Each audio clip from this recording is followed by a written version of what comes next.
And often they get what they want right away, and they keep on doing it until they get caught, and they don't seem to learn from it. So that answers just a qualification to the definition of psychopath. Now, what's underlying it, we think, is callousness for all of them.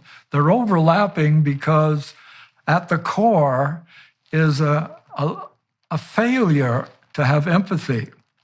And if you have a deficit in empathy, it seems inevitable that you're going to exploit other people in one way or another because you're not getting the feedback that people with empathy get in seeing other people suffer at your hands.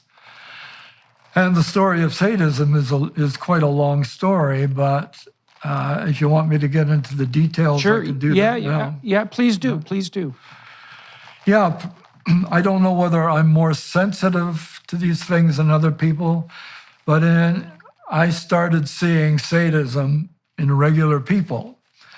And not only is it there in everyday people, but people seem to wallow in it when the circumstances allow it.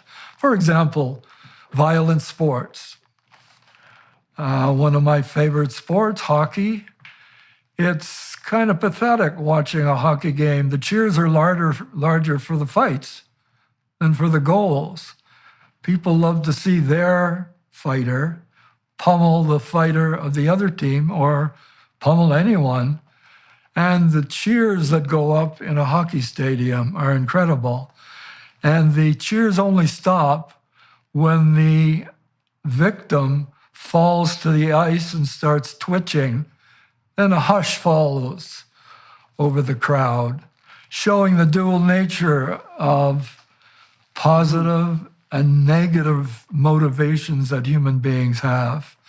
But the fact that they love seeing the fighting, no matter how much blood and teeth end up on the ice, is disappointing in a way. And we learned a long time ago from the Europeans, they don't have to do that to make hockey a wonderful sport. That was just one.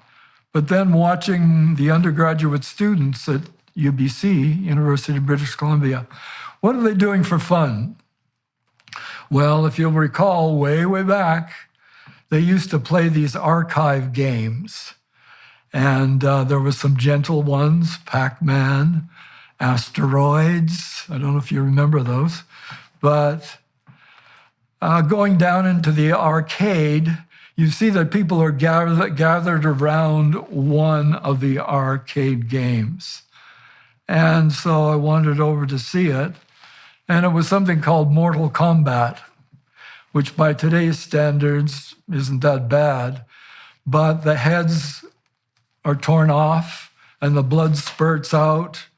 And that's why the crowd was there, because it was so much more appealing than the silly little Mario Brothers stuff. And it just struck me as the beginning of my interest in what people do, especially young males, when they have time on their own.